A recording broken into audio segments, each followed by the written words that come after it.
Careers in boxing seldom end in smiles, but even by the grim standards of this sport, Paulie Malignaggi's first exit after several hard losses was rough. But after returning from a lengthy absence from the ring, he returned to action at the bare-knuckle fighting championship in the culmination of a long, complicated feud with MMA superstar Conor McGregor. At the BKFC, Paulie's fortunes bottomed out as he squandered a points lead and lost the decision to Conor's friend and training partner, Artem Lobov. The loss represented a crash and burn scenario for the New Yorker. After this calamity, I wanted to look back and examine how Paulie's pathos has grown after a series of failed skirmishes with McGregor over the span of nearly 2 years.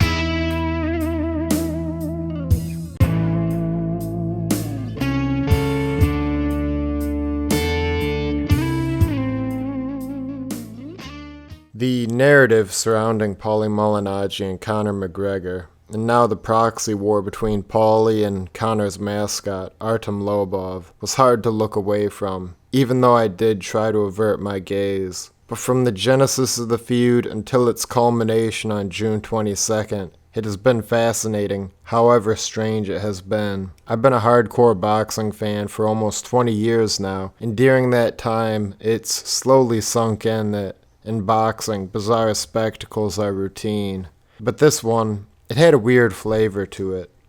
Fans and media members have, from the start, characterized the bare-knuckle fighting championship as the martial arts equivalent to the land of misfit toys, a place where competitive washouts like Chris Lieben, Beck Rawlings, and Johnny Hendricks could spend the twilight years of their career. Malignaggi versus Lobov completely confirmed that characterization. Malignaggi is a former alphabet titleist more than a decade removed from his competitive prime, with a history of devastating hand injuries and a series of bad, late-career losses, who, at 38 years of age, was matched with a guy who was fired from the UFC and is best known for getting routinely beaten up by Conor McGregor in sparring. This fight was never about athletic excellence. It was always transparently about profiting from a public grudge. Even bearing in mind that grudge, the build-up to this fight was unusually seedy.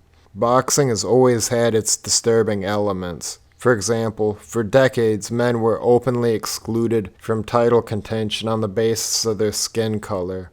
There have been documented episodes of tampering with gloves or using illegal hand wraps. Throw in PED use, bites, headbutts, bribery, sucker punches, and you get the picture of a beautiful but bipolar sport where the dominant culture of mutual respect and sportsmanship is perennially offset by a grim pull to the dark side. The trash talk was so venomous and so personal that following the drama gave me a weird sort of voyeuristic guilt. Observing the latest developments got more and more uncomfortable the closer we got to fight night. To me, what stood out was the sheer futility of the hatred that went into this fight. For years, even before his retirement from active competition, Paulie was a leading boxing broadcaster, serving as a highly praised on-air analyst for Showtime Boxing. Meanwhile, Artem Lobov is multilingual with a master's degree in international finance on his resume. Really, Paulie should be in front of a camera and behind a mic, explaining for fans how a southpaw can open up a path for his straight right hand, while Lobov should be discussing the latest statement of cash flows in the boardroom of some multinational corporation in Prague or Lisbon or Lahore. Instead, we're watching a feud percolate into a furious boil as two combatants swelled into a crescendo of almost pathological mutual loathing. Both have had to be restrained from attacking each other throughout the build-up. Lobov has insisted that his hatred for Paulie is unlike anything he's felt for another opponent. He's claimed that Paulie is, quote, the lowest of the low, and has spoken of totally breaking Paulie's spirit and inflicting lasting harm. But that's tame compared to what kind of rhetoric has been calling from Malignaggi. Paulie has slapped and spat on Lobov. He has called him dim-witted, slow, and a failed athlete.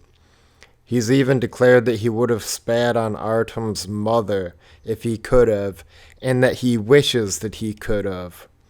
So how did we get to this point where we have two otherwise successful men acting like a couple of posers in a parking lot trying to win street cred with their idiot friends?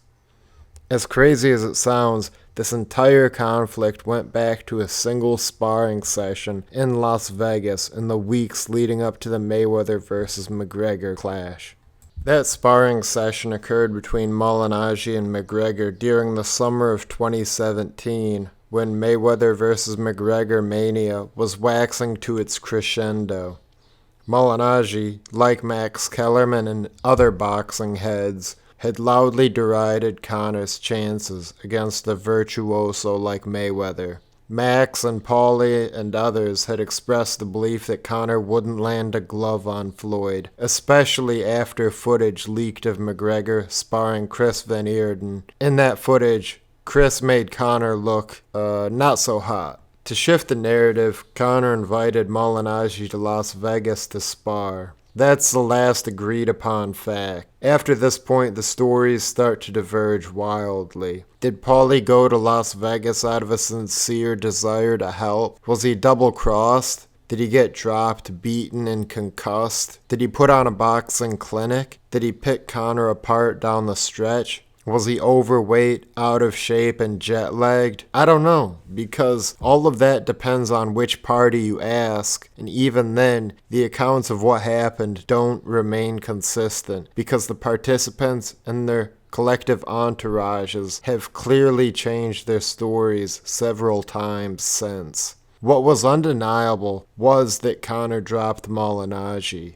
That footage released appeared to show the MMA star putting down an off-balance Malignaggi with a cuffing punch along the ropes, producing a sloppy-looking flash knockdown. Although the footage was fairly mundane, the world exploded, and Paulie found himself momentarily at the epicenter of the Mayweather vs. McGregor tornado. The footage of the knockdown was combed over like the Zapruder film, and everyone had an opinion about what had transpired. But the general perception was that Paulie came out looking like the butt of a joke. Eventually, the Mayweather vs. McGregor fight happened, and it was clear that the wider world was happy to soon forget about the sparring incident. TMZ had fresh controversies to unearth. But weirdly enough, as the money fight began to fade from memory, Paulie's indignance continued to fester. Indeed, as time passed, his rancor towards McGregor grew increasingly bitter. It was bizarre to see the Brooklynite consumed by such an apparently minor scandal. He's found himself embroiled in a half-dozen other feuds and controversies over the years, and he always apparently had thick skin. During his rematch with Lovemore Indo, he became a laughing stock when the hair extensions he wore to the ring came loose and started to fall in his eyes, bouncing around and creating a hilarious spectacle. His cornermen were forced to give him an emergency haircut between rounds. The episode was half Keystone Cops, half America's Funniest Videos. Malignaggi, in the end, escaped with a controversial split decision, a bad hairdo, a busted hand, and very little of his dignity. Yet by the time he convened with the press, with his hand in a fresh cast, Paulie was already spinning the narrative with impressive dexterity while calling for a lucrative payday with Ricky Hatton. Paulie later locked horns with Adrien Broner in an exceptionally personal beef where, according to rumor, the two fighters and their respective girlfriends came to a sort of agreement that the winner of the fight would gain what essentially amounted to just prima noctis in the hip-hop age. Paulie lost that fight, and though he later took a few parting shots at Broner, the nuclear winner of that feud quickly dissipated. Paulie also had a memorable feud when, after he was robbed against Juan Diaz, he got on the mic with HBO's Max Kellerman and essentially firebombed the entire Texas State Athletic Commission.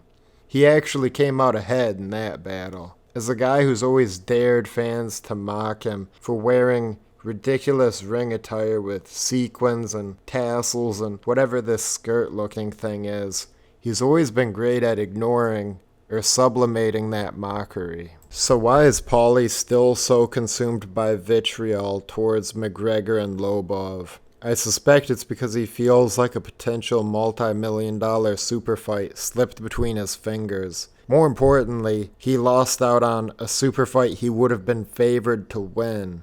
Paulie dreamed of being a superstar champion on his way up the ranks, and he probably imagined himself recording lengthy title reigns and winning big fights on pay-per-view. Instead, he got 2 brief alphabet title reigns, where his claim to being the best fighter on the planet was spurious at best. Instead of taming Oscar De La Hoya, Floyd Mayweather, and Shane Mosley, he had to make do with decision wins over Edner Cherry, Herman Ngujo, and Zab Judah. Now that's a fine resume, but for a man of Paulie's ambition and imagination, I have to believe that was ultimately a disappointment. Also disappointing probably were the result of his handful of actual big fights. Miguel Cotto rearranged the bones in Paulie's face, breaking his eye socket and badly injuring its jaw, while Ricky Hatton and Amir Khan more or less outclassed him. There were also bad late career losses to Sean Porter and Danny Garcia as well. That's all fine. Cotto had been on a long knockout streak that included finishes of former champs like Chop Chop Corley, Cesar Bazan, and Randall Bailey. Paulie lasted the full 12 with Cotto, and he even lifted a number of rounds along the way. And against Hatton and Khan, he fought with genuine valor, even though he was totally outmatched.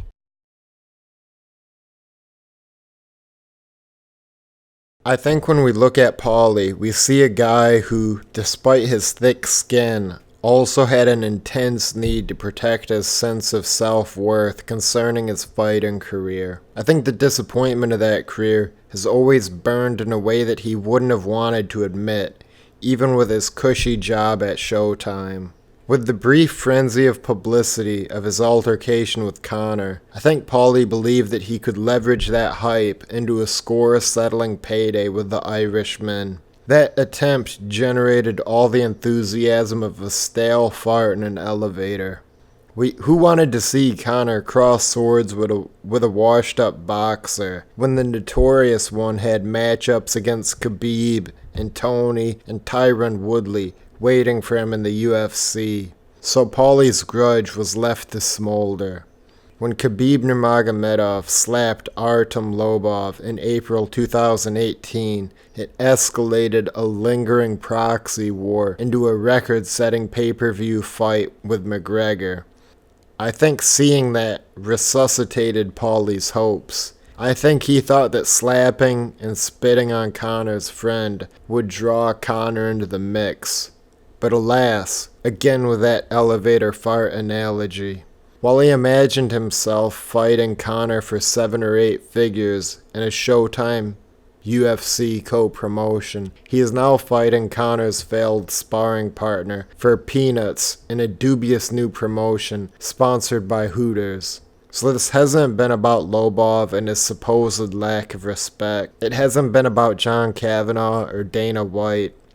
It was all about that sparring session and about that unsettled score with Conor. And it's a score that he's increasingly forced to face the fact will remain unsettled.